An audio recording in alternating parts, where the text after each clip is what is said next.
Peace and blessings, and welcome back to Heritage Hip Hop. We are more than music. Matter of fact, we are God's culture. That's why we the Heritage of Hip Hop, because we're God's people. And to show you how much we appreciate God, we give God's people the opportunity to tell their stories before somebody else tries to tell our stories for us. And right now, I got a new voice who's not really that new, but he's new to you who don't know what real hip hop is. Please introduce yourself to the people. Hey, what's going on? I like that. I like that intro right there, by the way. My name is Lyle Johnson. I'm a hip hop artist, producer, slash engineer, slash, graphic designer. I'm pretty much a jack of all trades, as my IG suggests. All right. Well, welcome to Heritage Hip Hop. And our platform is not based on who got the hottest song and you do have hot music, so don't get that twisted, everybody.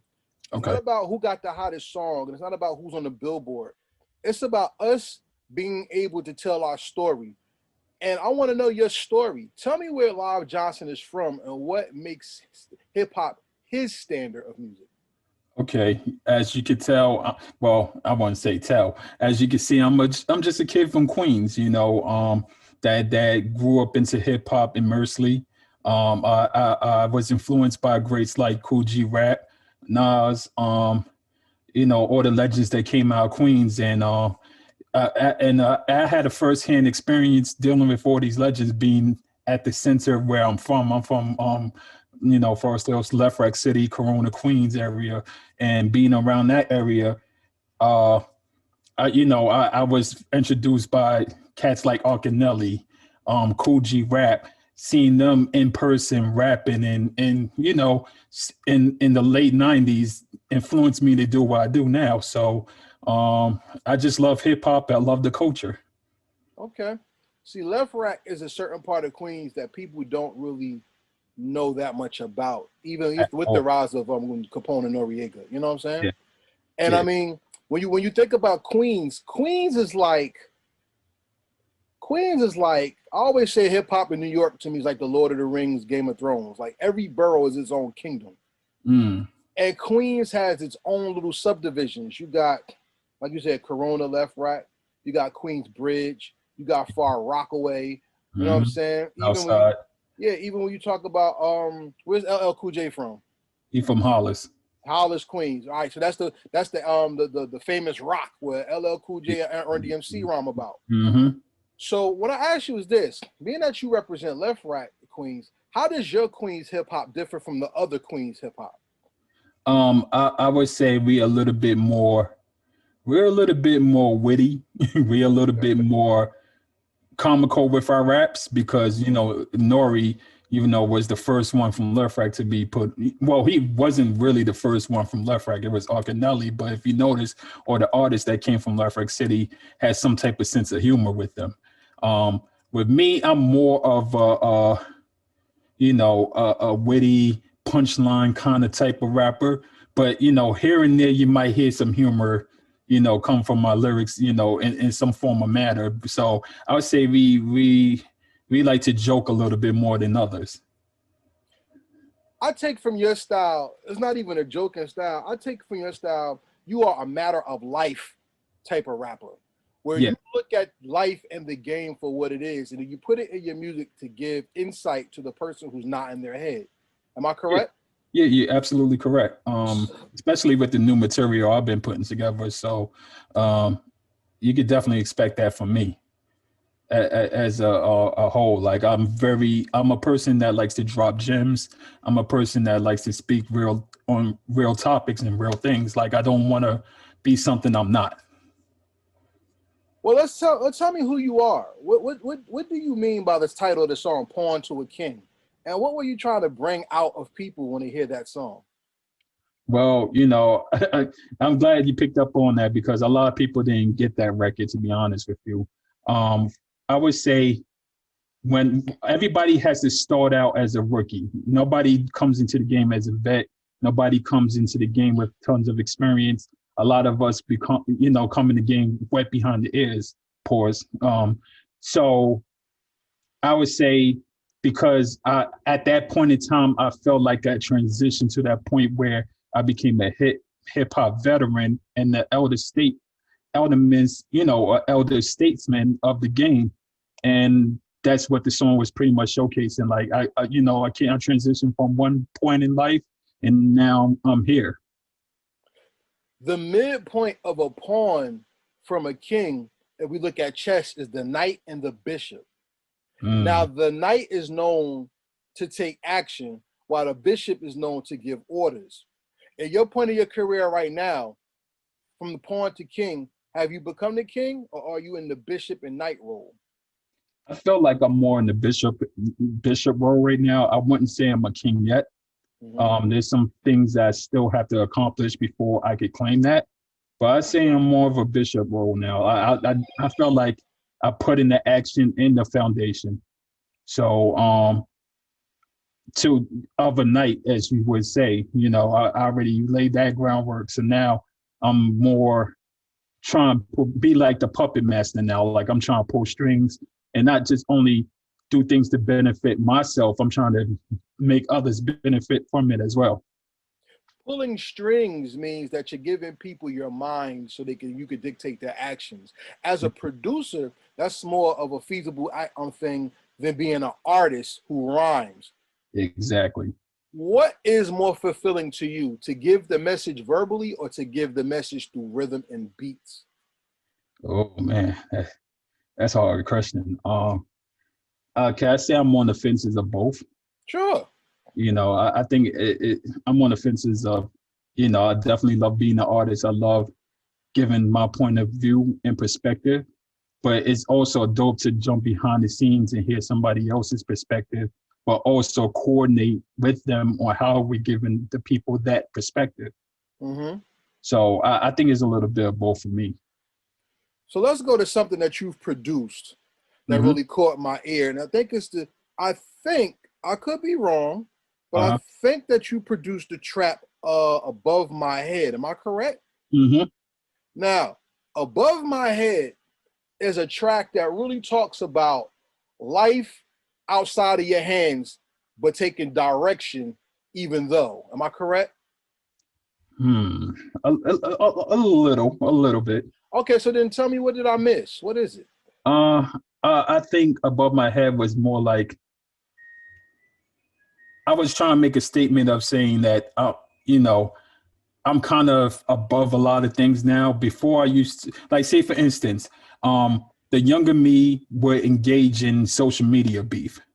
Okay. The older me now look at that type of behavior and say, let me fall back. I'm above this. And that's what Above My Head is really, saying to people, or what I was trying to say to people, that I'm above a lot of things. And it's not to be cocky, or it's not to belittle anybody. It's really to say that I became more older and more wiser in my decision making. So that's pretty much what the song is about. The beat is a stop and go flow, though. Yes. And that's why I thought the beat had a lot of the song had a lot of reflection in it, because it's like life is this, but it doesn't have to be. Yeah. So even how you said, like, I would do this, but now I'm not. It's like, this could be what it is, but then again, I don't have to do that. And that comes with a lot of experience. From what I understand, you grew up with the experience of music all through your life. Is that correct? Pretty much. It started from my father. He used to play the violin, and and when I was growing up, he was an avid collector of vinyl records. Like, when I say he had a lot of vinyl records, and the majority of them were 70s discos and soul. So I grew up on music early on when I was a child. Okay, so let's flip that then. Let's talk about your dad's influence on your production before your taste in music. I think the violin is one of the most underappreciated instruments in hip hop history. What do you think? I agree with you. A lot of people don't even know how to play the violin. And just to give a little tidbit out there, my father at one point was offered by the Philharmonic Orchestra band to play with them. But unfortunately, he got into an incident when he got stabbed in his arm, and he was stabbed all the way from here to here. And he grew up in the South Bronx, and South Bronx is rough. So, he couldn't play no more. Wow. that injury. So, you know, Shout out to your dad, man. That's the story, man. yeah, you know, a lot of people don't even know this. So, like music has always been a big influence from Jump Street. Yeah, I see. So let's get back to the violin, because Yeah, the soul of the violin is pure emotion. That's yeah, the one thing strings and horns do. Wind instruments, they evoke emotion. yeah, And one song that the violin stands out to me is Benny Siegel, "I'm a Ride." right, That yeah, violin, that yeah, was that DR period that he put it in. yeah, That violin wrote that track just as hard as the lyrics is writing, right? yeah, And even if you look at Kanye West with Throw Your Hands with Most Def and Freeway, yeah, even a young lady playing the violin there, the violin put the song on another edge that the choir got to accentuate. exactly. How did the violin open your ear to other instruments and make you find your own instrument to play? Well, the crazy thing is, I never had the chance to, unfortunately, hear my father play, but Mm, I did. But I did, you know, studying, being a student of the game. I did study the culture, not the culture, music on a broader aspect other than hip hop. For me, I felt like the violin, like you said, is a very uh, uh, uh, uh, what's the word I'm looking for? underappreciated? Underappreciated type of instrument. I feel like a lot of records should add that in, especially if you're invoking deep emotion on the record. So, and it brings out a different layer of texture on the record, if you ask me. Um, and based off where he used to play on Sunday mornings, with his vinyl records, most of those records will have all types of instruments in it. But you know, for some reason, to me, the violin sticks out, and you most likely hear it at the end of the record. Like you're not going to hear it anywhere else. Like towards the climax of the record, it just brings it all together as a glue. Yeah, that's very peace, because hip hop is the only music genre that lives in existence to other music.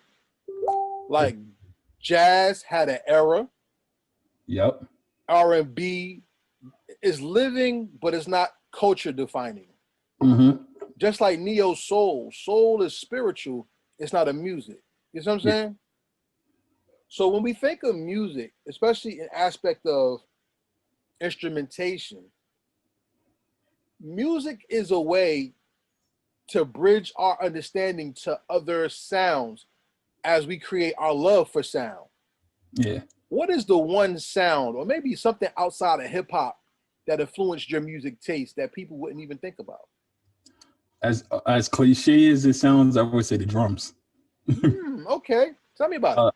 Uh, and again, because of my father's vinyl records, I grew up listening to a lot of James Brown, and Oh, as nice. you know, James Brown is pretty much the what we call it, the oh my gosh, there's a word I'm looking for specifically for him. Like He's pretty the much, progenitor of hip hop. yeah. He's pretty much the foundation of what hip hop is today. So a lot of his records, you hear the percussion, and that's what influenced my, you know, my way of loving music. Not just of other, not to push aside the other instruments, but to me, the drums give it that bop that is needed in order to what we hear as hip hop to me. So I'm gonna ask you a trick question, then, Mr. Johnson. Yes, I sir. love how we're taking this. So, to me, the drum is synonymous with the heartbeat, Yeah. because the heart is the drum of your body. If as it beats, you move, and the Mhm. drum is the heart of the song, because as it beats, you get rhythm. What is more important to you, establishing the drums as a producer, or establishing the rhyme to the drum pattern as an MC? Ooh. I think it's this is the latter, is the establishing the rhyme pattern to the drum. And I used to think the other way. Right, That right. the drum is the first, but when I started producing, I started to really analyze rhyme schemes and rhyme patterns based on the drums. So Mm-hmm. when I'm creating the music, right, especially if I know I'm using it for myself, I think of how I'm going to rhyme on it before I even add the drums. And when I add the drums, I gotta, freestyle a little bit to myself to see if it even fits. So now I'm creating a whole musical. Damn, I can't think of the words right now, but you get what I'm saying. Oh yeah, of course, of course. Tell me about the drum pattern you established in the song "Comeback" and how that Come drum back. pattern works. Actually, that record was produced by another producer. That wasn't by me. I Oh, wish it was. hey, so then that brings my point, because you said as an MC, the drum pattern helped direct you. When you first Yeah. heard that beat and you were establishing what you were going to rhyme about, how did that come about? How did the drums bring the rhymes out of you? Well, for one, I would say the drums is very laid back. It's not too much drum. It's an easy, simple percussion to where it's a boom, cat, boom, cat. And so it already gives you a groove already as you nod in your head, right? So for me, when I heard that record, I was like, I know I needed something where I needed a groove. I needed that funk. And I needed to come off cocky. So that was the perfect record for me when I first heard it. So it fit nicely with what I was trying to do. See, what I get from your music is you always are trying to deliver the message. And unfortunately, some students don't even have their books and pens with them. You know that from class, you know that from how we grew up. What is more Yeah. important to you, to be heard or to be listened to? For me, is to be listened to. What is the A lot of difference? people may Go ahead, what's the to be difference? heard is Uh-huh. the difference is to be heard to me is more like I'm here. Like I'm just here just doing what I do. To be listened to is somebody takes what you're saying as a message, as Prodigy would best put it, take these words home as you think it through. You think about it, you process it, and like, oh shit, he's dropping a gem, or I could use this in my everyday life. So to me, the big difference for me, I'd rather be listened to as the type of person I am, because that's how I started, by listening to other artists that influenced me. So what do you think is the main message of hip hop people just don't get, especially from new artists? Uh, I think the message that I think a lot of these people missing is the essence of the culture. I Mm. feel I feel is more money driven than ever. And it's cool. Like I'm not gonna get mad. I like to get money. I like to floss too. I'm not gonna sit here and lie to you like the next man. But I just feel I just feel everybody's missing what the essence of hip hop is.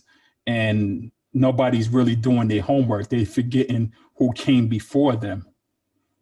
So I think that's what's really missing. I think no, the respect factor of those who came before them is not present. Whereas we pass the torch to everybody, but where is y'all coming back to ever pick us up, or to even show gratitude, to say or pay homage? I don't think that's evident in today's culture of hip hop. I think it's too money driven and ego driven too. Well, money and ego are historical evils. Not money, Yeah. but the love of money and the ego. It has been historical evils that have killed men, broken Mhm. civilizations, and the only thing that's missing is women and the love of pussy, part of my language. The thing about that though is it's also written in the Bible. It says that a man who can control his spirit is stronger than a man that can take his city.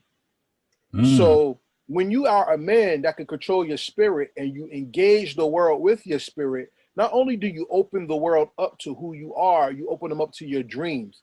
Tell me about what you wanted the world to get from you on the song. Let me get the song. That's life.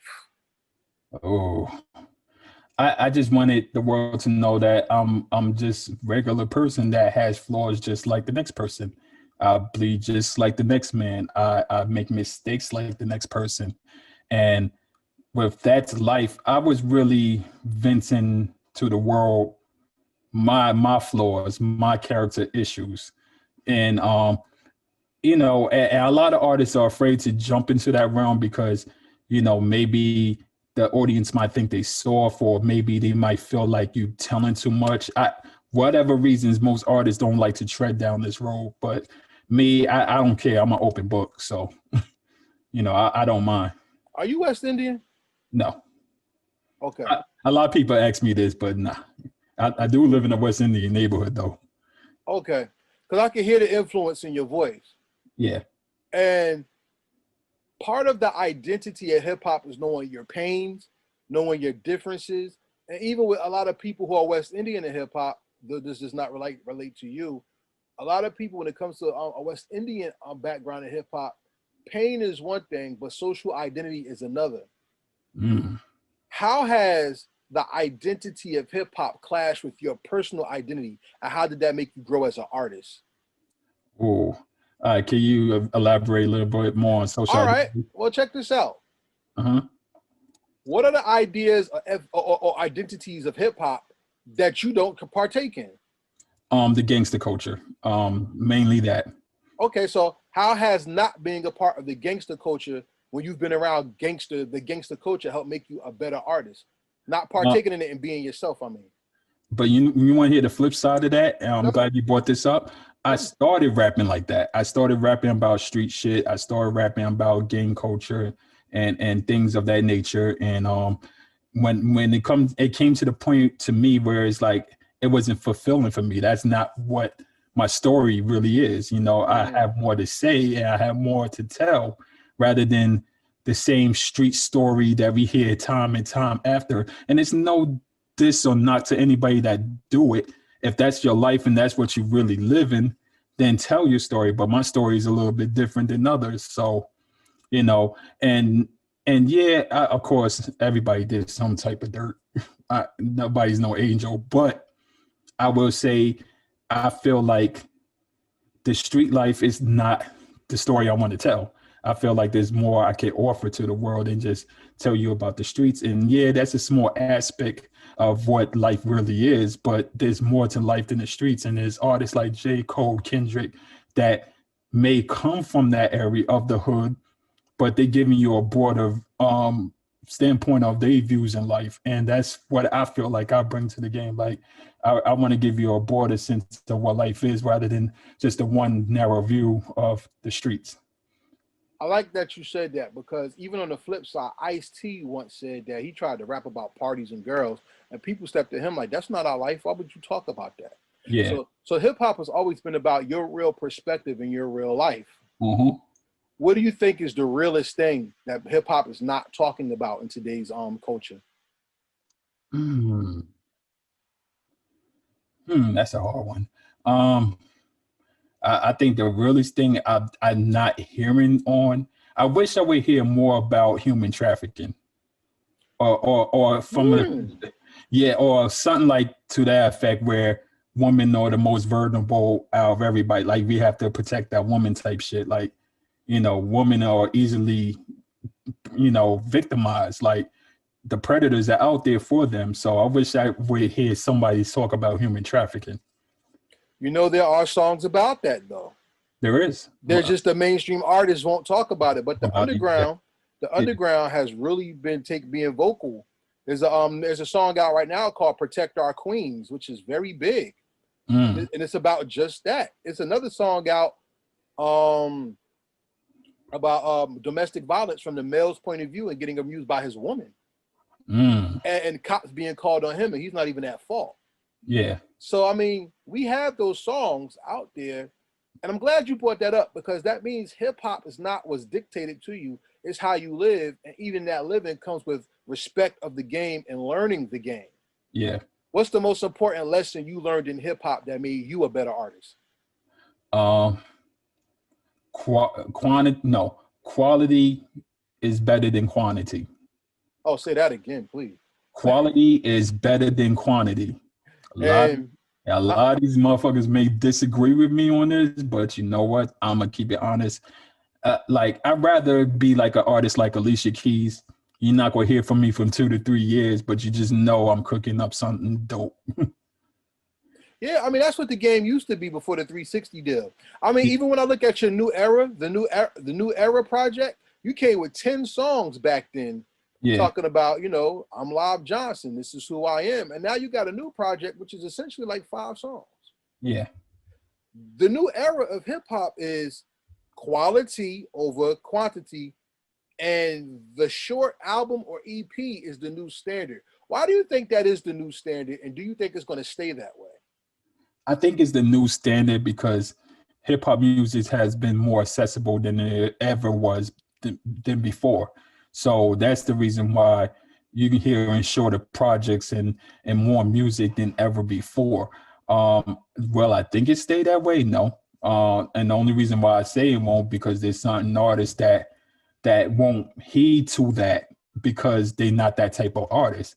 Like again, I mentioned Alicia Keys. She's one of them. Like you're not gonna hear from her for 2 or 3 years because she makes classical music. She just don't do the same thing that everybody else is doing. She doesn't do microwavable music. Nas is another example of that. Like you may hear from him every now and again because his lyrics is far beyond than your average rapper. So I don't think it applies to everybody, to be honest with you. But for those who do it as a good marketing scheme for them, then hey, I salute you. I tip my hat off to you if you My, can sit there and create that many records.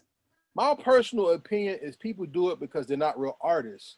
Now, so you said Alicia Keys, that's an artist. That's a person who's singing and writing chords and putting Mhm. directed like sounds into the beat. And Nas is a poet, so Yeah. he's gonna have a lot of messages. And even when he did it with Kanye, everybody said that was his worst project since Nostradamus.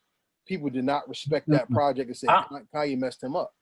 I don't know. I kind of disagree with that. All right, talk about it. Let's go. Like I felt that was a good. It wasn't his best project. No, I mean By far, it wasn't. it wasn't. But I didn't feel like it was worse than Nostradamus. Like I felt Nostradamus was horrible, but um, I felt like the beats didn't fit what he was trying to say. That's my only take from it. I felt like the beats could have meshed a little bit well with him, but then also you got to understand that Nas has never been a good picker to be frankly honest anyway. Hmm. So So, talk about that as you making your project. How do you pick your beats, and how do you make sure the beat doesn't over preside you on the song? okay, it's crazy about me. I sit on beats for a long time, a very long time before I even record it. I gotta make Okay. sure that everything is right before I even step in the booth and record because if I'm not feeling it, I'm not gonna record it. I'm just Mm. frankly honest.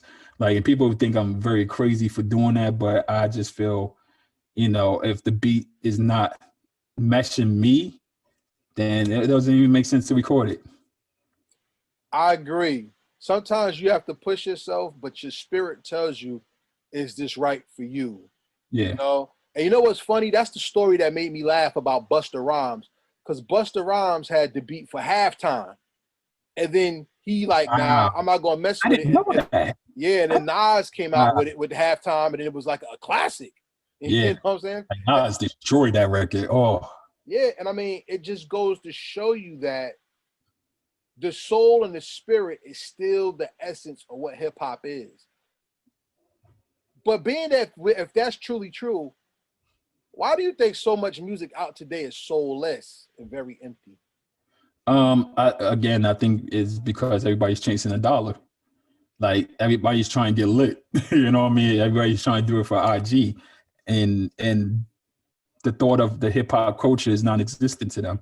And again, I do not knock them for doing what they do, but you know, for me, that's not what hip hop is based on.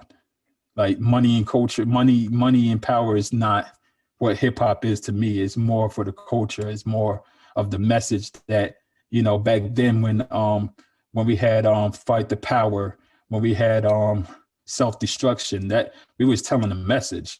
And now that's lost because it's so much money being made off of this that the people and the powers that be want more of it. They want more of a consumption of it for the consumers to buy into, and that's why it's lost. I want to ask you this. Yeah. Off of what you said, explain the song Luxury Tax to me and where you were taking the message of that song. All right. That song, I was pretty much talking about myself. Like, it just so happens that the other two artists on there had their point of views of what they thought luxury tax was about. I pretty much was talking about how easy it is for our people of color to get into financial debt, and how easy it is to be, a lord to being lit, making yourself look good for people. Meanwhile, you're getting in debt and you're not putting your money into things that you're really supposed to put your money into. So that's how luxury tax came about. Like, I did it. Somebody came with the concept to me and said, let's talk about financial freedom. I'm like, yo, I think we should go that route. Like, nobody's really saying that. Even though Mickey Fax did a whole freestyle on that, which was dope, I just felt like we should put it in song format. So, that.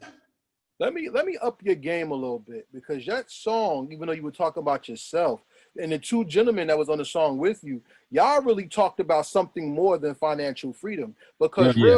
real financial freedom is mental. It has nothing to do with money. Mm, And in today's society, everybody's talking about getting the bag when we are already the bag. We're not mm, chasing ourselves, we're chasing a lie. Because at mm. the end of the day, let's use common sense, live. Just me and you talking man to man. I respect. Okay. If you chase something, can you get it? Most likely, yeah. How about no, you can't? Because you're chasing it, which means it's getting away from you. Mm, So if you're chasing something, it means you don't have it. mm. But if the thing is based on you and your skill, you're already the bag. You just got to get people to give you what you require. Fire. So what the hell are we really chasing? Mm, Now let's take it back to your song. mm. Financial freedom is the hustle mentality. Because if you're financially free, you don't have to give people your time in exchange for something below your value. Value. Exactly. So as an MC or a producer, you're producing something so people can invest in you by giving you their time, and you give them something equal back.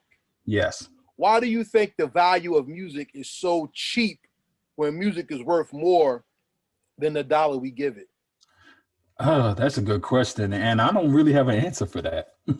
I honestly don't have an answer for that. But that's the things that we have to think about when it comes Yeah, to hip hop, because I am not a fan of streaming. I think streaming is trash. I think so too, especially being that us as artists get the short end of the stick where these companies profit more off of the streams than the artists get paid for it.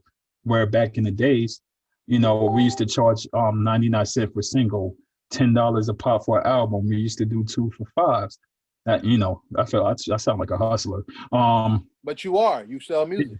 Yeah, pretty much. So that idea is being lost in translation to what now music is very accessible to the consumer now, where now they just have to buy into a 9.99 per month streaming platform and they get all the music they want to stream.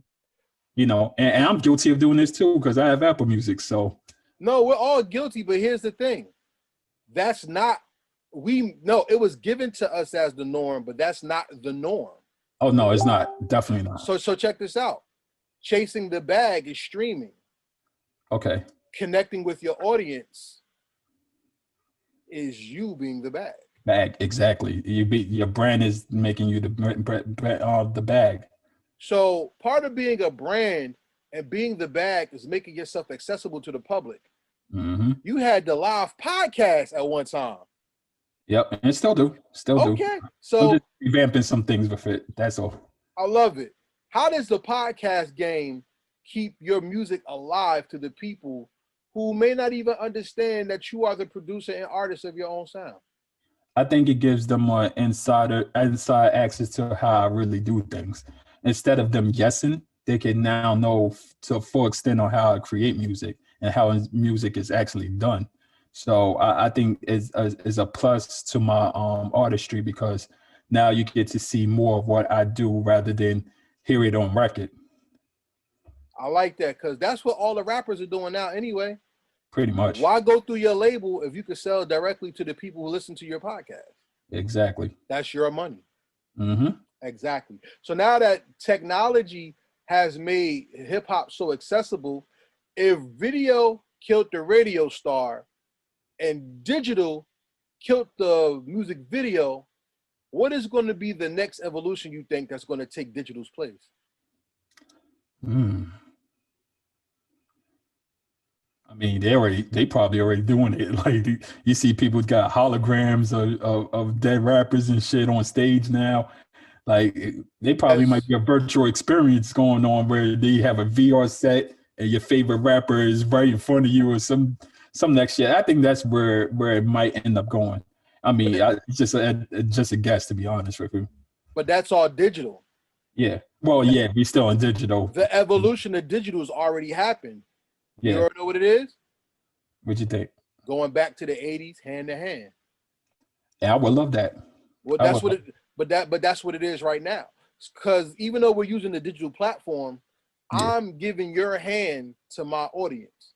By doing mine, you're giving your hand to you're giving your hand to my audience, and vice versa, meaning that we're actually bridging the culture and making the world smaller so that more people know about each other. So you are the bag, and so am I. Mm, So check this out. Streaming only comes about 5% of a mainstream artist's revenue. And it's unfortunate that it's 80 to 90%, maybe 95% of a independent artist revenue, which is unfortunate. See, Heritage Hip Hop, we teach you how to break that curse and be mm, 100% of your revenue and let the streaming be your marketing tool. What mm, is the value of seeing a person love your music rather than hearing a person love your music? Repeat that one more time. I just What is the value of seeing a person love your music instead of having a person tell you that they heard your music and love it? I think it's priceless. Like you can't buy that. Like to me, if a person see my music and and dives deep into it, pretty much I already got them sold. And probably now they looking for the next record or the next hit. You know, I think it's priceless to be honest. It is, and that's why you're the bag, because there's no price given to what you create. Free. Remember that. Everybody out there, this is Heritage Hip Hop with Live Johnson, who has a new EP out right now called. Give me a second, Live. I don't want you to say it. I want to say it because I want to make sure my notes is correct. You know what I'm saying? Mhm. Everybody out there, the new is the Comeback EP. Yes, sir. Let's put that Jersey back up there because we represent Jersey hip hop on Heritage Hip Hop. We're New What Jersey. up, We're Jers? New Jersey to the whole world. You know what I'm saying? Yes, And sir. the Comeback EP is 5 songs that are introspective yet creative. And the Return Part 2 is actually the intro to this EP. We're going to finish this conversation off about the project right here on this question. What are you returning from, and what are you bringing from the old you to the new audience? All right. So I'm returning from a slight hiatus based off of a personal situation that I kind of don't want to go into. Okay, But fine. just I'm at just know I'm in a better place, in a better mind frame. And what I'm coming back to is pretty much dropping gems and jewels now. Like, I soaked up so much game to the point where I feel like it's my duty to give y'all game. Like if I was taught how to move a certain way given by my OGs and mentors, and I've gotten to the point where I feel like I have enough knowledge and game to pass it on to the next generation or someone that's willing to learn. I think it's my duty to each one teach one. So Good job. Each one teach one is the old lesson of community. yeah. And that takes us back to what hip hop culture is. It's a community. So let's end this part of the interview off with this question. Live Johnson, what is hip hop and how do you keep it alive? What is hip hop? Hip hop is a lifestyle. That's the only thing I can sum it up to anybody. It's a lifestyle. It's something that you live. It's something that you breathe. It's something that you consume, and it's something that you throw on the back of your clothes every day. So and how it could be preserved is by by being genuine to it. you know, being real to it. Uh, you know, don't let money dictate your moves. You know what I mean? Like make the money, but don't let it overtake you. And that's how I think hip hop will be preserved. So let's preserve hip hop, everybody, and let's make sure that hip hop is more than what we listen to. Hip hop is what we live, what we respect, and let's make hip hop breathe again. Yes, sir. Period. So with that being said, Live Johnson, give everybody your social media and how they can get your music. All right. You can hit me up on IG and Twitter at LiveJohnson718. You can go directly to my website, www.livejohnson.com, to get all my videos, music, and or related material. And if you're looking for beats, you can hit me up at www.edcbeats.com if that's what you're looking into. And I'm pretty much an open book, so follow me. You know, we have an open dialogue. I chat back and follow back. All right, everybody. So it's testimony time. How'd you like your interview on Heritage Hip Hop today? I loved it. It's not a typical interview. It's two grown men talk about the culture that we love, and it's not too many interviews that I've been on where you could tell someone got a genuine love for hip hop. That's what's up, y'all. So everybody out there, we at Heritage Hip Hop invest in people, not your playlist.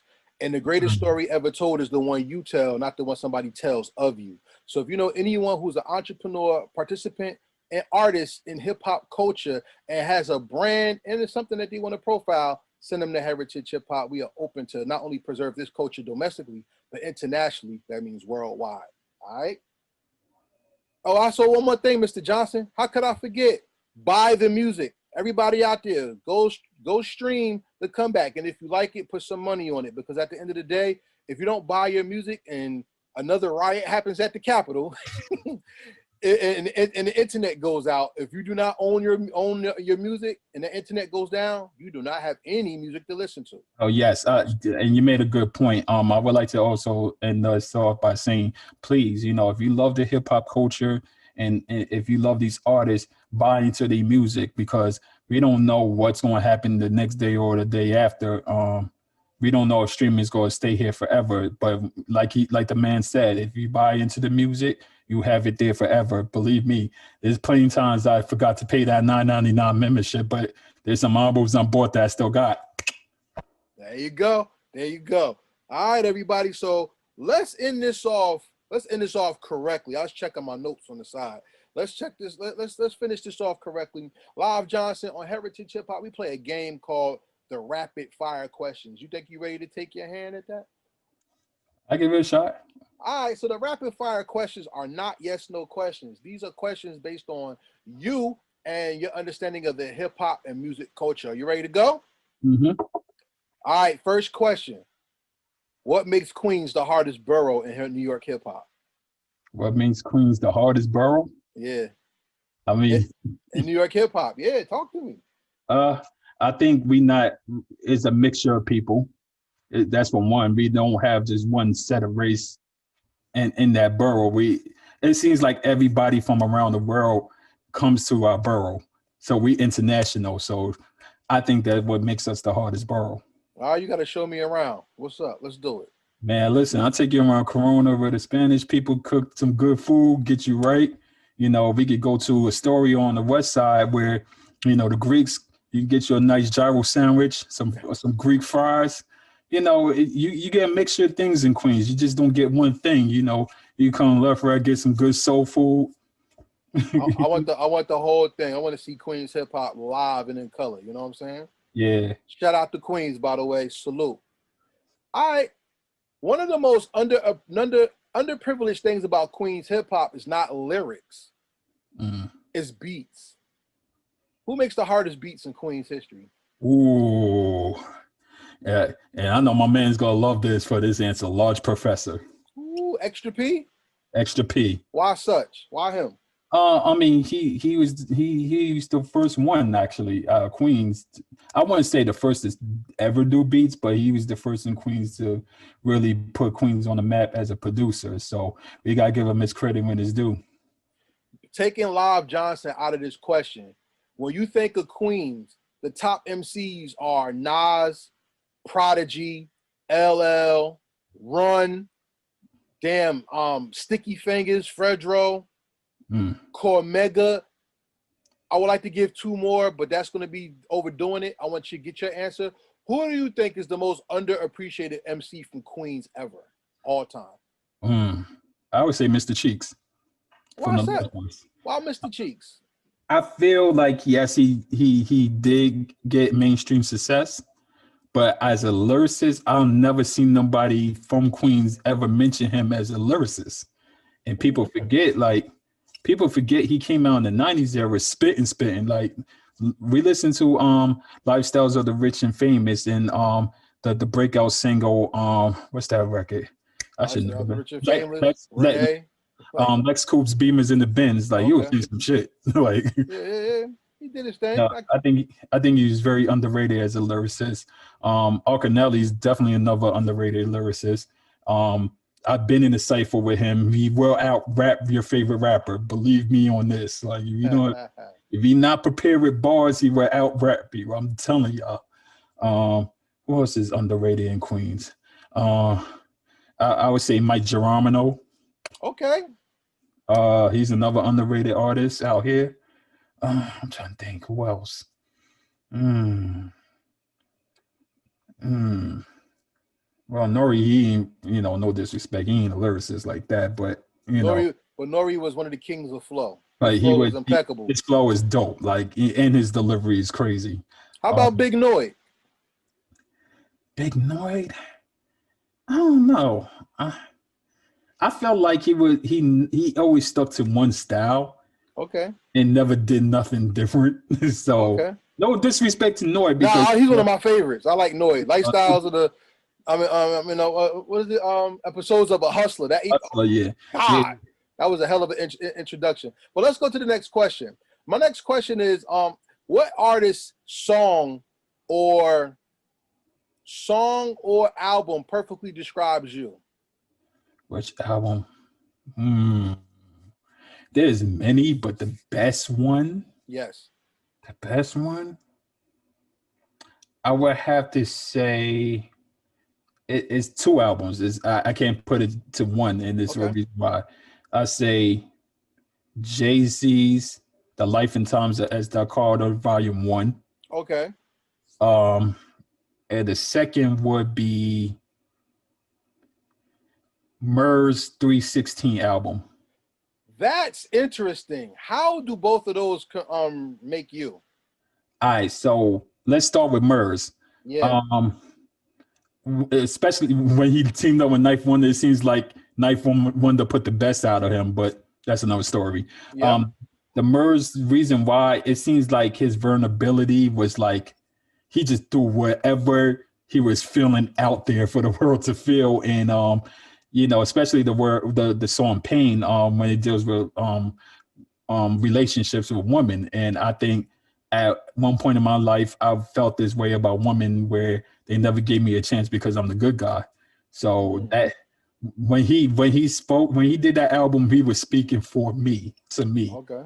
So I would say on that aspect of vulnerability, Murs took it. When I say Jay-Z Lifetime of Volume 1, as I grew up, I got into things other than hip hop, where I was exposed to a different lifestyle other than hip hop. I got, I dived in the streets a little bit, and the way Jay-Z describes hustling is where it was so descriptive to me. Like he not only gave you the glamour of that lifestyle, but he gave you the pitfalls of this lifestyle. So that's why I was like, the two albums describe me as best. Okay. Let's go into a different aspect where we're going to come back to Queens in a minute. Okay. If you had your chance to create your dream track, who would you produce for, and who would you want on your best track, if not yourself? My dream track. Ooh. Woo. I used to say Jay-Z. I always wanted to do a record with Jay-Z. So you want to produce for Jay-Z? I always wanted to produce for Jay-Z, but back then. But now? Yeah. But now I would my dream artist to get on a record with me is Royce the 5'9". So you want to produce a song for Royce the 5'9"? Royce the 5'9". So send this interview to Royce the 5'9" and let him know he threw out there. Then, all right? Facts. I might just tag him in it. Like, You yo, got to. No, Mike, you have to. You yeah. have to chop this up, and you have to. Now, I asked you that as a producer, as an MC, if you can make your dream track, who would you want to rhyme with? Who's producing the track, dead or alive, no restrictions? Ooh. Okay. Who do I want to rhyme with?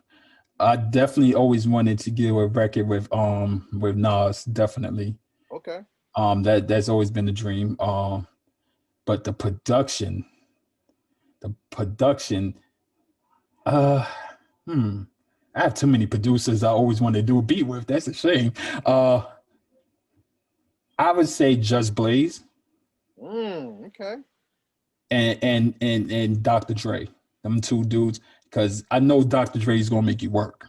So you want Dre and Blaze to produce a track with you and Nas on it? Yeah. That would be incredible. That's dope. Okay.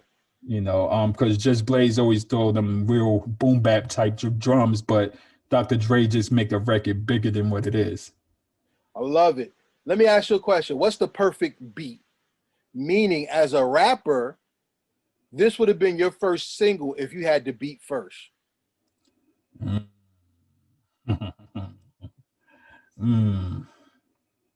Oh, there's plenty to choose from. There's plenty to choose from. I'm sure.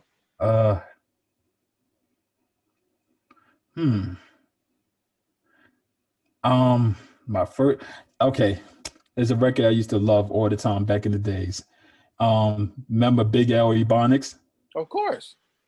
That beat right there was, oh, when I was in high school, that beat, I used to freestyle to that beat all the time. Remember when he put the singles out with the instrumental? Yeah. I used to be one of the cats going in the whiz, copping them CD, them singles, and getting the instrumental so I could rhyme off of. Big L, definitely Ebonics was, I wish that would have been a beat given to me. Wow. Shout out to the Wiz, because you got to be a hip hop head to know about the Wiz, Sam Goody, Sam Ash, all that. Yeah. It's on 42nd Street. Oh, man.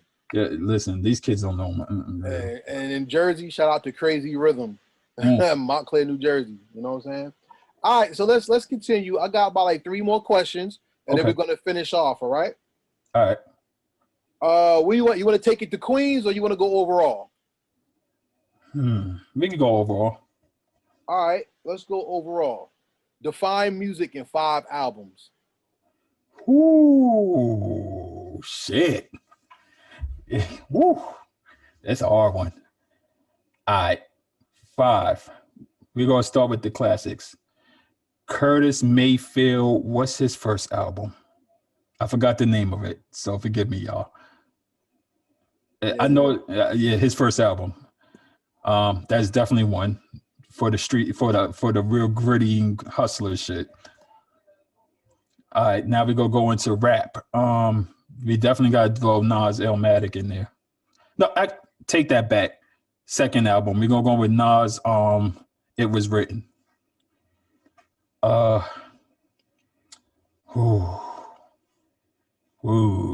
gonna go with Mary J. Blige. What's the 411 remix? Okay. We gotta throw a little R&B in there. Now we're gonna go with 2 albums that I played to no end. Gangstar, Moment of Truth. A lot of people may disagree with me on that, but that's okay. And we gonna go with Jay-Z's Blueprint. Okay, those are good picks. So from what I understand, you're a soulful cinematic artist, basically. Pretty much. Curtis Mayfield's first album was Curtis, by the way. For real. Yes. Can I get one more honorable mention? You want to do a 6-man? All right, go ahead. Jill Scott, first album. Jill Scott's first album, is that Jill? No. It's In My Words. She had a long ass title. I know it's In My Words something Volume 1. Who is Jill Scott? Yes, it's Who is Jill Scott. Sorry, I had the title wrong. All right. Yeah, Who is Jill Scott? Worlds and Sounds Volume 1. Yeah, that's, I had to throw that as an honorable mention because when I was in college, my taste in music began to change with that album. Okay. So now we're gonna go back to Queens on this one, all right? All right. One of the most pivotal moments in hip hop. Well, all the pivotal moments in hip hop come around unity and hearing. It's overdone now. I think I'm gonna turn this into a two-part question. Okay. Unity is the one thing that makes hip hop great. Right now, features are the most overdone thing in hip hop. I hate it Oh yeah. because now we just hear everybody on everything, but features really could bring the best out of an artist. The first part of this question to you is this: who has the greatest feature in hip hop history? Ooh, the greatest. The show stealer. Yes. All right. I'm going to have to give, and this is outside of Queens too, because even though, I used to play this record with Nas and I think it was Nas, AZ, and Chromic. I'm not sure who it was on there, but that's another story. The best show stealer had to be Busta Rhymes' Scenario or Tribe Called Quest. Ooh, okay. That's interesting. All right. He was made, his star was born in that song. So in understanding that the feature can make a song great, sometimes we could bring a song together of all features and set a standard, like the Crooklyn Dodgers movement. I just did an interview with Special Ed, and he Oh, didn't. Yes, and he oh, didn't know. He didn't know there was a Crooklyn Dodgers 3. yeah, there is. So if you could do a Crooklyn Dodgers, but with all Queens artists, who would be your Crooklyn Dodgers Queens edition? Yeah, 3 artists on the song. 3 artists. I'm not going to really go with the top tier Main Street artists because that'd be typical. That's exactly what I wanted you not to do. Okay, so Queen, like real dope Queens artists. Yeah. Lloyd Banks. That's one. Definitely gotta get the Banks on it. Who else? Ooh, this is a hard one. I would say Banks. I'm trying to think of all the Queens artists that I in my collection. Yeah. I'm trying to make a nice mixture too. Sorry, don't. I would say Banks.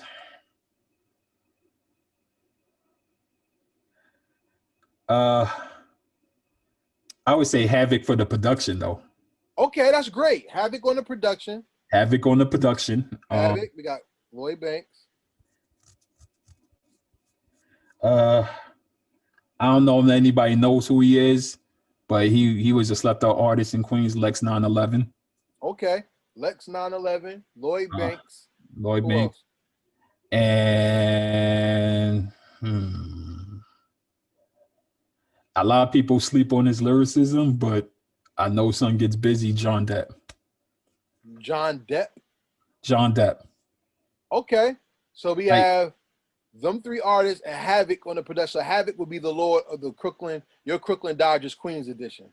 Yeah, because we gotta give somebody that's gritty. John Depp is kind of the pretty boy, so he's gonna give you that fabulous type vibe.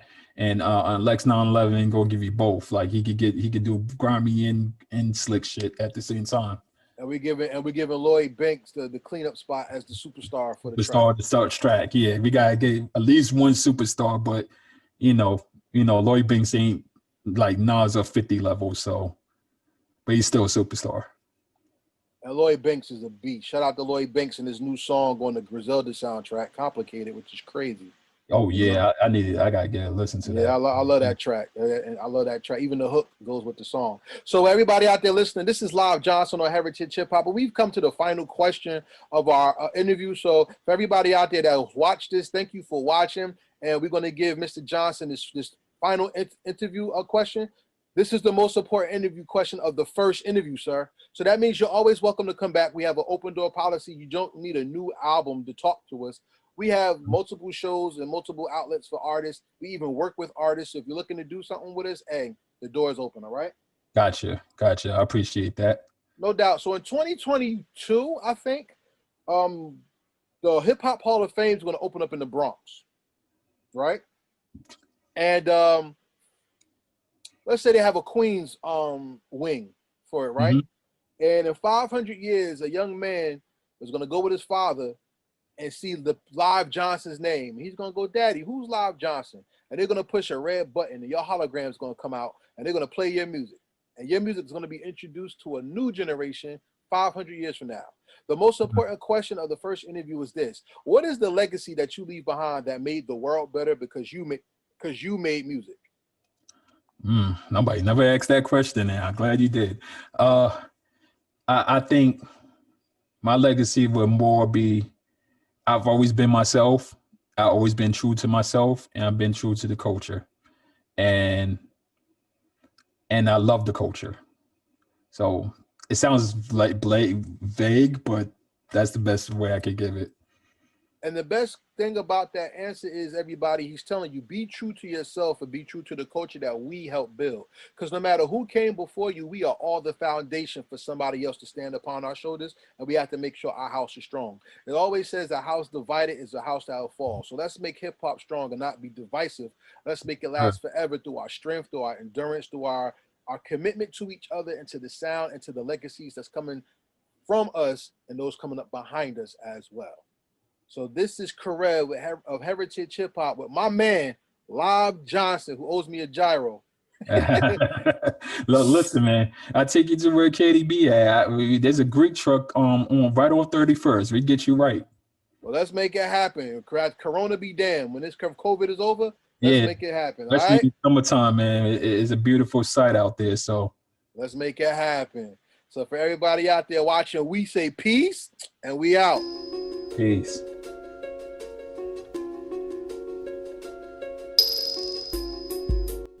Thank you for watching our presentation. We ask that you subscribe to our YouTube family and hit the notification bell for updates. Please like, comment, and share this video.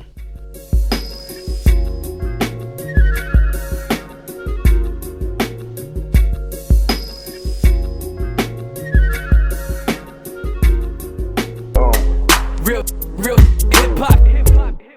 Real hip hop. We here. Real